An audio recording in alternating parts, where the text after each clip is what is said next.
Thank you, friends. Thank you. Thank you all. It's a great joy to be here once again, to really take the time to come to reflect on and absorb the Dharma into our hearts, into our minds, into our lives. So really it's like quite a celebration actually. So I really feel that kind of brightness to actually have that opportunity. And so along with that great brightness and just the relief of the Dharma, wow, we actually have the Dharma. Then let's really reactivate that freshness, that connection, the deep, warm-hearted, kind of sizzling sensation of kind of gratitude and preciousness, and for ourselves, for our situation, for our friends and family, for the world. And we'll reactivate that in our hearts and our minds right now. So we do that in these three ways, which are these pithy essential points for any Vajrayana Tibetan Buddhist practitioner, is renunciation, bodhicitta, and pure perception. So renunciation, we're going to renounce the causes of suffering. So that's a great self-love. We're going to really appreciate what we have, all the goodness and the virtue, the amazing qualities we have, that the world has, that this opportunity affords. So really kind of turn on that gratitude, that joy and appreciation, in a really kind of tender, kind of loving, kind of really alive way. So we're trying to really reactivate that fresh joy and appreciation. Then at the same time, we want all beings, every single being, to be totally supported and loved and cared for and uplifted and protected and just really nourished in all the ways, to be free of all the troubles and the causes of trouble. So this bodhicitta, this really active heart mind of enlightenment, this is like really not just kind of lip service. We're really trying to turn that on, to really think for all beings, we're coming here to practice, to kind of contemplate the Dharma, so that this time together, this moment, can be one of the principal conditions that all beings will finally have ongoing happiness and freedom forever. Every single being. So we kind of really kind of try to brighten that bodhicitta.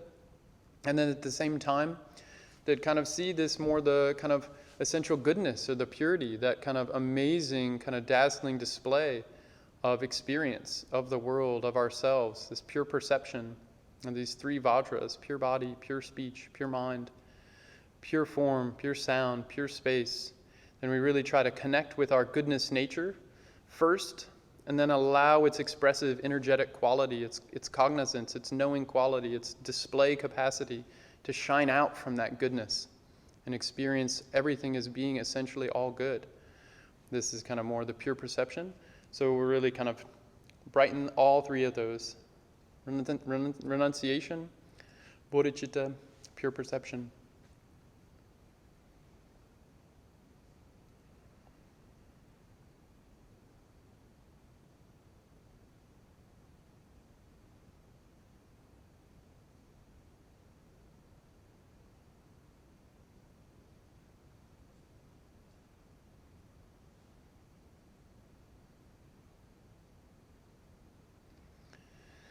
Wonderful.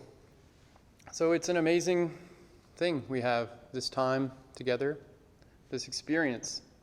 The topic today specifically is kind of put the title as being establishing protection boundaries. Establishing protection boundaries. That's kind of the little zone of reality we're going to circle around here for just a short period of time. Establishing protection boundaries. I looked up in our daily prayer sadhana, the PBC daily prayer sadhana, how many times does the word protect arise in that sadhana? 51 times. It's like a 100-page book. This is such an important topic in Buddhism, protection. And then I'm going to start a little more generally and then go more into the Buddhism and then specifically into Tibetan Buddhism. But I wanted to, at first, I really thought I wanted to say this, like specifically out of the gate around establishing protection boundaries. Everyone's really needed now. Each of us, we're really needed now. We have this amazing Dharma. We're a part of a living lineage. We have these living guides. We have this goodness nature. We have the techniques that we really know how to be happy. We really know how to undo the causes of suffering. And we know how to do it quickly. And we know how to have a big view to do it for all beings. The skillful means the path is really clear. It's a great fortune. It's one of parts of the great fortunes of having the 18 endowments. And we're all needed. So this time, I just wanted to say that right out of the gate. Please hang on. Please keep activating your bodhicitta. It really all comes down to bodhicitta. All the levels of the teaching, the great Dzogchen Tantras, a lot of them are called bodhicitta. Sutra Mahayana is the essence of Sutra Mahayana, the heart of all of it. Infinite compassion, one of the 4 boundless qualities. Really, we have all the things we need. This is like the perfect time for us to step in and really help. Because the energy is going to get strong. It's already strong, right? So many experiences, so much display, so much speed. There's so many things coming out now. One after another, after another, after another. And we all have different experiences of this and perceptions of it and interpretations. But I kind of just wanted to start with a really heartfelt wish. Please, just like Trungpa Rinpoche said, it is right as he was introducing Shambhala Terma teaching lineage in the early 80s. The world needs you. The world needs you. Like sentient beings, they need us. And of course, we need them too. This is part of our practice. So please, off the gate, or out of the gate, please. Bodhicitta, please. Please. I said it to myself too. It's not the time to check out. It's not the time to tune out. It's not the time to just kind of wall off. And so then this is specifically related to this topic, establishing protection boundaries. Because we want to serve the teachings. We want to serve all beings. This is bodhicitta. But we're actually human beings too. And we have this Buddha nature that's to some degree turning on, turning off, probably for sentient beings. Off, on, off, on, off, off, off, on, off, off, off, off, off, off, off, on, off, whatever. And then the noble one's on all the time. Turn the light on, it stays on. So how do we protect that aspiration, the wish, that genuine bodhisattva wish? May I serve the teachings and beings for as long as it takes, till every single being is free from suffering and the causes of suffering. How do we care for that wish? How do we follow through on that vow that we took, the bodhisattva vow? That's really this question. How do we establish protection boundaries? What do we do to care for that? Okay, so then I thought to divide this in general. First, in general, every system that's a living system that's healthy has boundaries. Everything has like a context. The Buddha taught this so clearly. Everything is dependently arisen, and things arise depending on causes and conditions.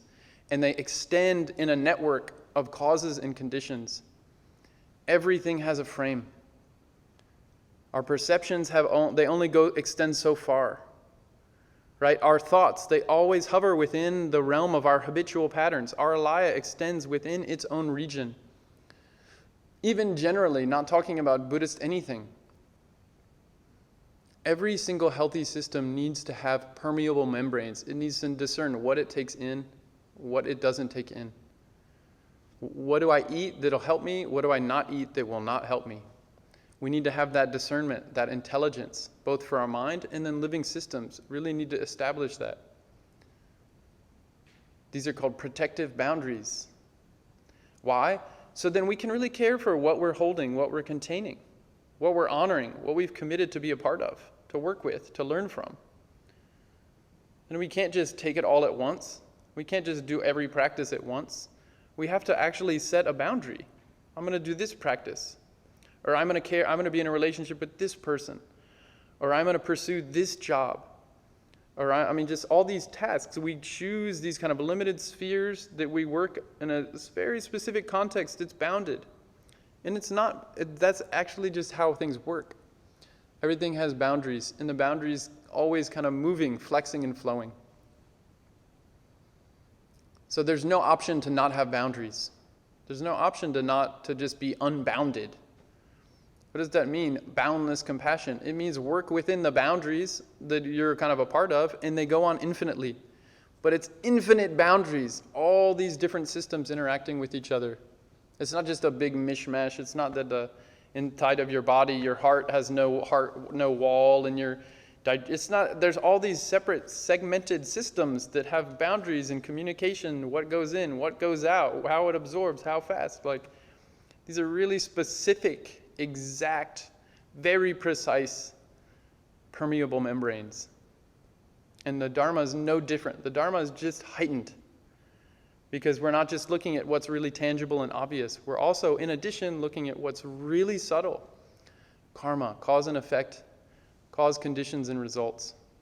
And a lot of this is so subtle, imperceptible, definitely to sentient mind. So the question is, what boundaries am I choosing to work with? And so protection, and there's three things I thought with in terms of protection. What am I trying to protect? And then protection from what? I'm trying to protect that from what? And then how? How do I protect it? So Buddhism has so many different answers to this. The Buddha taught so many different answers to these three questions. What am I protecting? Fundamentally, we're protecting our mind. All Buddha's teachings come down to discipline the mind, tame the mind. What does that mean? It means we have this essential goodness, this true nature that's called Buddha nature or bodhicitta, this natural heart mind of enlightenment. We have to protect it from shutting down. We have to protect it from turning off. We have to protect it from duality mind, right? Fixation on me and my stuff and what I want and my expectations. All these ways of forgetting, of being distracted from the true nature. So many of the teachings and techniques are about how do we protect our mind, the true awareness? How do we protect wisdom mind from shutting down into duality mind? So mantra, mind protection. That's essentially what it is. These skillful means techniques, how to abide in the nature. That's actually what yoga is in Buddhism, to abide in the nature. How do I use secondary conditions and supports? Skillful means to recognize the nature and stay in the nature, be natural. So one, what am I protecting? That's called in Buddhism the original protector, the nature of mind, the Buddha nature. And Khenpo Ngondro Rinpoche gave 3 months of teachings on Shabkar's Flight of the Garuda, and he talked a lot about the original protector. Tibetan Buddhism is sometimes talked about as youthful base body, or bodhicitta, or Buddha nature, or essential goodness. The different levels of teachings talk about, they kind of point towards this in different ways, depending on what framing or what context, what environment, what boundaries are more digestible. Then the Buddha would kind of match that system, that game, that mind. So what am I protecting? Fundamentally, I'm protecting the true nature from my misrecognition, my mistaken perception, my ignorance. Okay? So then there's so many things. What am I protecting? We always say, I'm going to protect the Dharma. Protect the teachings, protect the Dharma. What does it mean, protect the Dharma? This is so beautiful. This really struck me so much. In Venerable Khenpo Rinpoche's the book, Light of Peace, how Buddhism shines in this world. And so many times in this book, when the Rinpoche is here, they're talking about the 7 patriarchs, how after Buddha Shakyamuni passed, like how his lineage was maintained. And then they say on page 29, the Buddha was saying as he appointed the first regent, Kashyapa, Buddha Shakyamuni said this. Here's on page 29. The Buddha appointed Kashyapa to be his regent, saying, I will give you my whole teaching. Keep, maintain, preserve, and spread my teaching, and then give it to Ananda. So that's what the Buddha said. And then Venerable Khenpo Rinpoche give commentary. The word keep here means to make certain the teachings are not lost. Maintain means to connect with, practice, and live the teachings. Preserve means to not corrupt or alter the meaning of the teachings. Spread means to disseminate the teachings. So again, I will give you my whole teaching, keep, maintain, preserve, and spread my teaching, and then give it to Ananda. This is the exact same, this phrase, keep, maintain, preserve, and spread, was the exact statement that each of the regents, each of the patriarchs said to the next one as they handed the full lineage teaching and the full responsibility to maintain, keep, preserve, and spread that lineage teaching. So what are we protecting? When we say, I want to protect the Dharma or serve the Dharma, this is what we're doing. Honestly, that's what we're all kind of learning to, like, how to do that. What's the full scope of Buddha's teaching? Well, you could say that in a different way. How are all natural systems? How do all natural systems function? That's what the Buddha is pointing at. Naturalness in all contexts. And then not just to map that or think about that or have memorized something, but totally mingle that with your being, to live it, to absorb it, to become totally natural, where it's not the nature over there and I'm over here, the Dharma's over there and I'm over here, like I'm watching it somehow. But to really let it affect me and shape me and change me, transform me, have the Dharma really change me so that I become more natural, so my true nature is protected from its unnatural habit to shut down and turn off and seal itself in a little cocoon, a protection boundary that doesn't help it. It actually is like a prison. It's not a permeable membrane, it's a closed prison cell. So to protect the Dharma. That's another thing to protect. My true nature, then the Dharma. Protect sentient beings. To serve sentient beings. That's the wish of the Bodhisattva. And then there's so many ways to unpack this, but one we know, the 6 paramitas. The first paramita is generosity. And that paramita of generosity is subdivided into 3. The third generosity is to protect from fear. And another way you can talk about that is extending life. Life is so precious. Why? Because mind is so precious and mind needs a body. Without a body, without a living body, the mind starts wandering. As long as we're a sentient being, we feel like we need to be embodied. And we are embodied. We're embodied, embedded, extended. All this, we're in the world. It's form and emptiness. We're through form. So the deepest, the third generosity is to protect from fear. Extend life. Then what's the point of extending life? To serve the Dharma. To protect the Dharma. To serve all beings. To protect all beings. This is easier said than done, because it goes right back to our question. All beings, we all have different boundaries, different ways of understanding things, different ways of perceiving. So then we have to get really clear with our wisdom. How do you make sense of things? What's happening in your own experience, in your mind, in your heart? Because otherwise we're taking our boundaries and we're gobbling up someone else's world. And we're saying, you have to play my game. But what if someone doesn't want to play my game? They're already doing their game. They have their world. I have my ego clinging. They have their ego clinging. So then, skillfully, how do I actually, what is this? It's all this idea of how do you put yourself in someone else's shoes, right? That's the how to protect. We really need to viscerally that's the whole path of Bodhisattva and Bodhicitta. We're trying to viscerally experience others as ourselves, as more dear than ourselves. Like someone else has something going on with them, and just it's so painful. Like we feel it so sensitively. Because we're so cued in or tuned in or aligned with their world, with their boundaries. And then this is where it's about the issue of permeable membrane. We need to know what to take in, what to take out, what to leave out, or how to remove something that becomes not so good in our system, in my mind. We need to take out the poison, right? These negative emotions. these cognitive obscurations. We really have to emphasize this wisdom part too.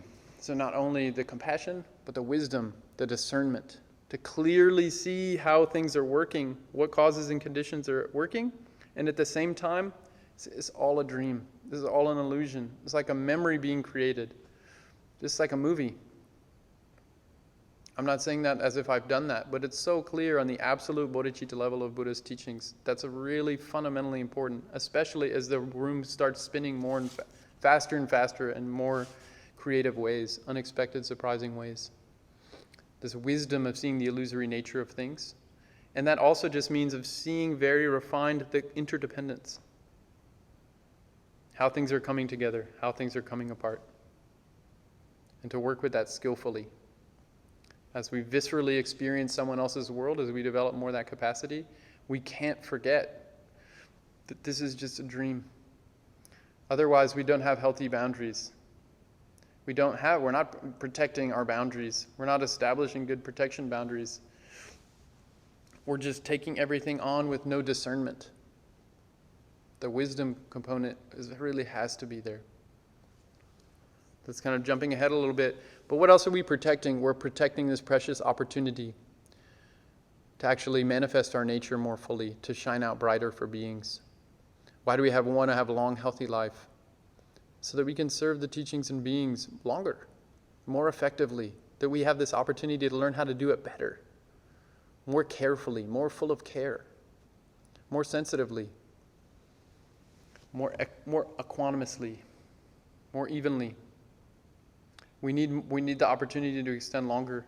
If we're like lost, wandering beings, I need more time to stabilize. I definitely do personally. We're protecting our motivation, this little baby bodhicitta. We're protecting our future lives by cultivating a virtuous mind now. We're protecting a virtuous mind in the future because it's cause and effect. Caring for this now, it naturally is going to extend into the future. Virtue leads to virtue. Non-virtue leads to non-virtue. So those are kind of things about what are we protecting when we talk about established protection boundaries in Buddhism. We're protecting our mind. We're protecting our true nature. We're protecting our duality mind from not becoming more dualistic, but less dualistic. We're aiming towards less dualistic so until we can get free and be non-dual or have wisdom. We're protecting the teachings. We're protecting the beings. We're protecting our commitment. We're protecting the opportunity to last longer. We're protecting the opportunity to last longer for other people. We're protecting the future. These are all things we're doing in Buddhism when we talk about protect. Then protect from what?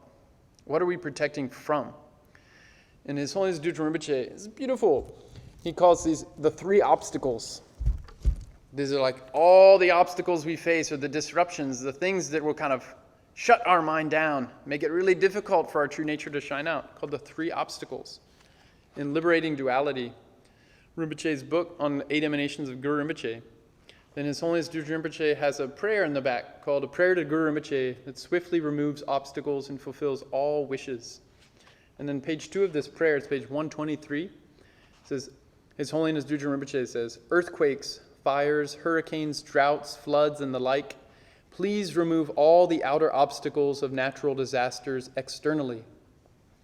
All kinds of illnesses of heat, cold, wind, bile, phlegm, and their combinations, please remove all the inner obstacles of physical imbalances internally. The neurotic 5 poisons of mind, attachment, anger, and the demon of hope and fear, please remove all the secret obstacles of mental imbalances into pervasive space. So he's praying to Guru Padmasambhava to remove these 3 obstacles: external obstacles, internal obstacles, and secret obstacles. These are the things we're trying to protect from. What are the external obstacles? They're like all these outer environment situations.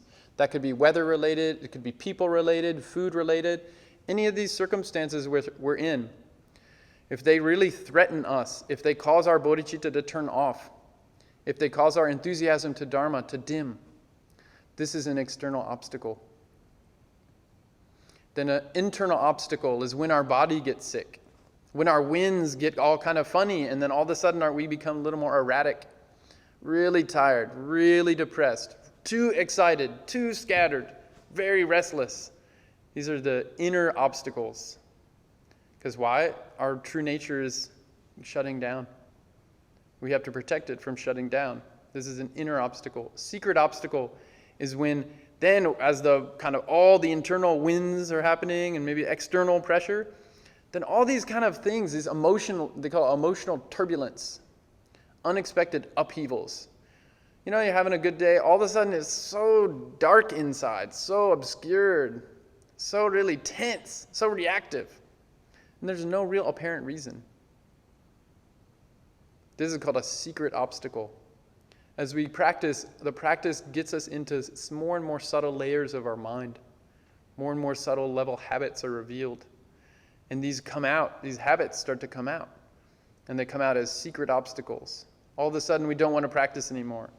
All of a sudden we don't have devotion. In His Holiness Dudjom Rinpoche's mountain retreat instructions, he really pinpoints these. These are very specific moments for practitioners. We have to reaffirm our bodhicitta, our commitment, our dedication to the Dharma. We have to really reestablish protection boundaries here. Reconnect to the Dharma, our enunciation, bodhicitta, pure perception. I'm saying this from my own experience. Not that I can do this well, but these internal obstacles and upheavals, they come. Everything's great, all things wonderful. All of a sudden, everything's horrible, you know? Or the opposite too. It's okay, whatever. So wonderful, I love it, Dharma's so great, yeah. Like, pop, right? Bubble enthusiasm, so easy to pop. And it's usually related to some kind of upheaval inside. It's not a permeable membrane that's intelligent. It just, something pops unexpectedly. We kind of ride the wave, but eventually the wave crashes. So this is a third obstacle. External obstacles, internal obstacles, we get sick, for example. Secret obstacles, what our mind is doing. We have to protect from these. Then we'll jump to this next book. I won't go on too much longer. This is also taught as, what are we protecting from? 4 demons. There's 2 ways of talking about these 4 demons, and Rinpoche is talking about it, and they're cutting through ego and revealing fearlessness. This book on Chud. The 4 demons, there's 2 ways of talking about it. There's more the philosophical way, and then there's the more experiential or practitioner way. These are the 4 demons we have to overcome. We have to protect ourselves from. And the first demon, and then it's just to say these quickly, that philosophical way. Demon of the aggregates.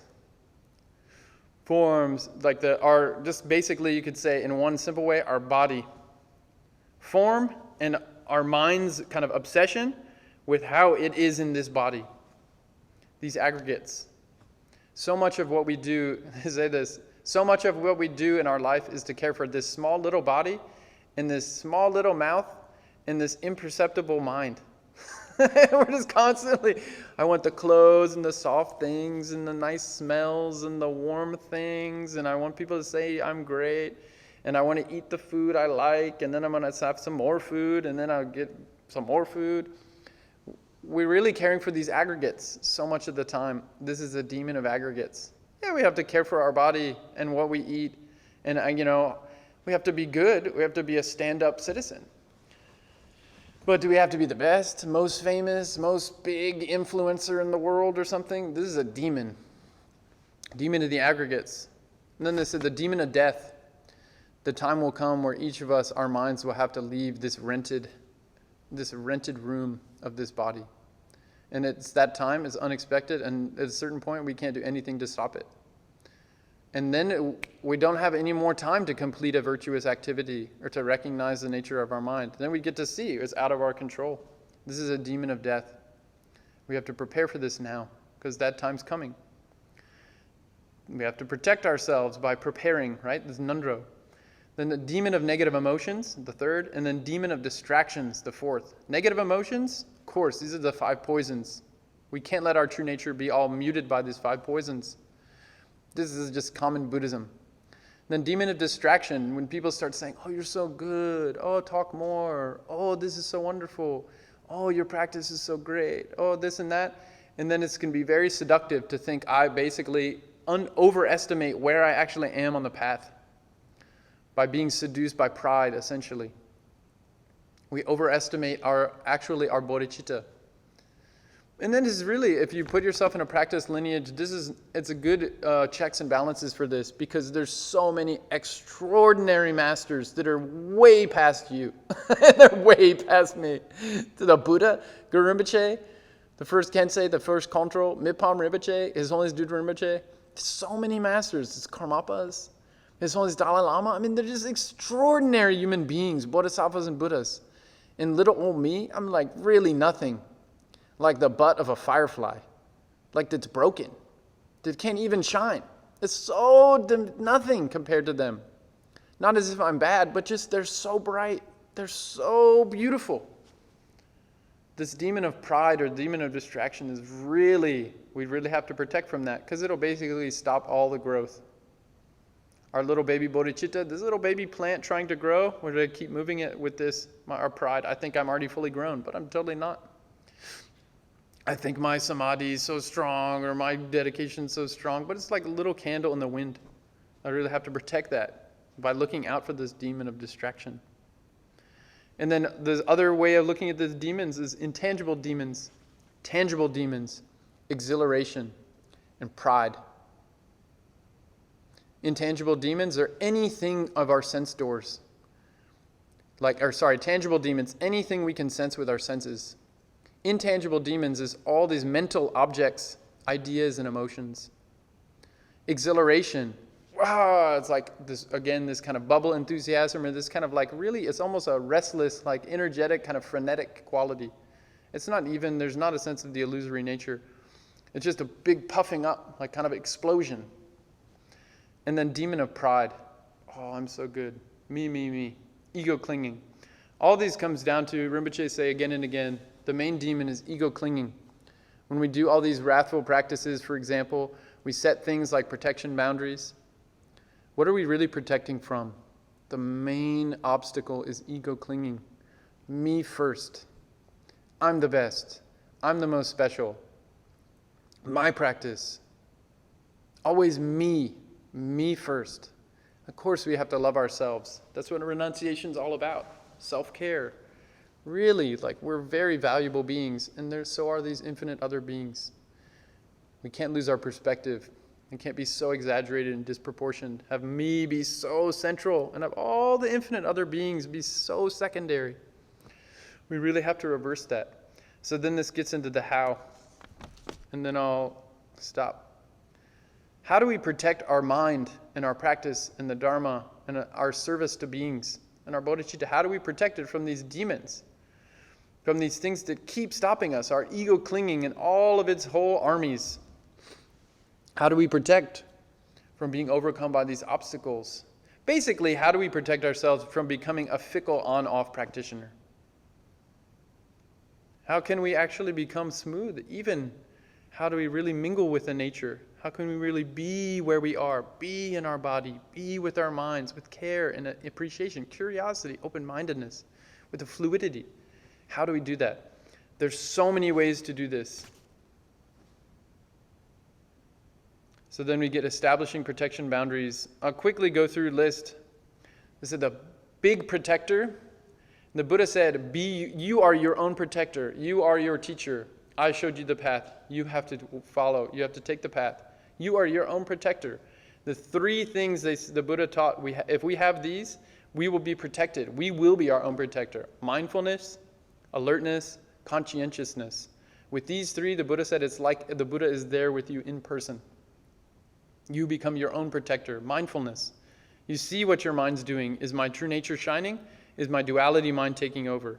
You see it as it's happening. First, if it's right, typically it's happening. Sentient mind is being sentient. Me, not me, self, other, and I am more important. Sentient mind. So then in that, mindfulness is, okay, what do I do to undo that? Mindfulness is remembering the teaching, the technique, and seeing what my mind needs right now to do that. Okay, that's mindfulness. Alertness is we guard our senses. Okay, so say we become a little mindful, we're seeing what our mind's doing as it's doing it, That we guard our senses. What is coming in the membrane, the boundary, and what is it doing to my mind? What is the sound doing? What is the taste doing? What is the sight, the image doing? What is it? How is it affecting my mind? This is becoming a discerning membrane, this alertness. And then, okay, that's pretty interior, but when we're with other beings, that's like, how am I in my daily life? When I walk down the street, when I say hi to someone, when I go into a room and other people are there, conscientiousness is like, is my behavior lining up with the Dharma or not? So the first is really close. What's my mind doing now? Is it lining up with the teachings? And what's the instruction to help it attune to the Dharma, to being natural? And then what's coming in to affect it? And then how is that displayed more outwardly with others? This is mindfulness, alertness, conscientiousness. With these three, we will be our own protector. And then the protection boundaries. There's so many techniques in Vajrayana. It's a protection boundary, and it all comes down to bodhicitta. First, we establish, like all this, all friends come. We have a ceremony. All good friends come, give a gift, and invite them to use their good power and qualities to uplift the bodhicitta. And anyone who doesn't want to be here and do that, that's what we're doing here. We're celebrating bodhicitta. And just take this gift and be satisfied and leave. Then we establish a protection boundary, protection tent. It says, this game here is bodhicitta. And we've really established kind of that. But before that, we have all this emanating, in Buddhism, emanate and gather. You send out all these light rays to touch all beings, to have them be fulfilled with loving kindness, compassion, and wisdom. And they turn on, their Buddha nature shines, and that comes back. There's all these relative skillful means to connect with all beings, to have their nature reciprocally shine on, have ours shine on, and their nature shines on. And that works definitely with kind of all these deities and yidams and things, which I won't go into. But kind of that's definitely part of the protection tent. Then there's so many things. There's protection amulets and protection cords. What's that all related to? Lineage blessings. Living noble beings who are like full-on embodiments of bodhicitta. Then with their blessings, their living connection to the lineage, the awakened thread of lightened in lineage energy, of wisdom energy. Then with the power of their meditation, with their aspiration, with these ritual supports, precious substances, their own meditation kind of mindfulness, then they're blessed objects with the intention of being a support for our own minds to relax and release and ease into their own essential goodness. So they have all these kind of protective supports as on a more literal level. Wearing protective amulets and protection cords, right? And asking for prayers of protection, asking for prayers to remove obstacles. These are all helpful secondary supports, and we need them.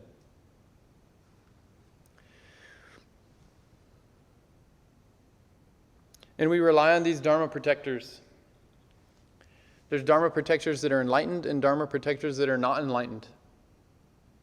We need their help. They committed to Guru Rinpoche to actually use all their abilities to keep the teachings in various ways, depending on their abilities, to keep the teachings pure, right? To protect the teachings, to protect beings, to protect the teachers, to protect practitioners.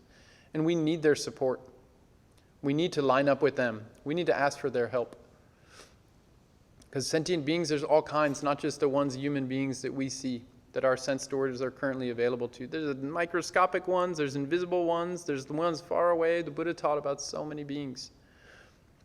And these beings, some of them could really have made vows to Guru Rinpoche, and we need to really humbly request that they honor those vows, because we really need their support still. These times, in this degenerate time, is getting rockier, where we have all these teachings from Guru Rinpoche and the Buddha. And outwardly, I think it's very much less going to be, it's more and more going to be like a charnel ground. Distractions are so easy now. We don't have to go to some rocky place to have our own kind of inner energetic catch to happen. It's just really kind of things are swirling. So we have these teachings and we really need to really apply them in little ways, in simple ways. We can protect ourselves, protect the Dharma, protect our minds, protect our goodness. And essentially in a more sutra way, we're just protecting our virtuous mind. We're protecting our kindness, protecting our common sense, protecting our just kind of our natural human empathetic capacity. Just be a good person. We're protecting that with the Buddha Dharma. And essentially that comes to my mind, knowing itself clearly. It is essentially good. I am essentially loving, so are you. And we're amazingly wise. And so we're kind of honoring that recognition, and we're asking for help of the lineage, of our teachers, and of ourselves. Bring out that quality, have that courage that's also very gentle and humble. We can do this, and really the world and beings, they really need us. They need our help. And then we really can become a protector. Let's really say that. The Buddha is a protector, a friend to all beings. And on the path, taking refuge as a Buddhist student, in the three jewels of taking refuge, we're aspiring to become protectors, really reliable protectors for all beings. And we first show up as protectors in our own life by connecting to that original protector of our own goodness nature, our own true nature of mind. So that's it, establishing protection boundaries. So much to say. Thank you. Thank you.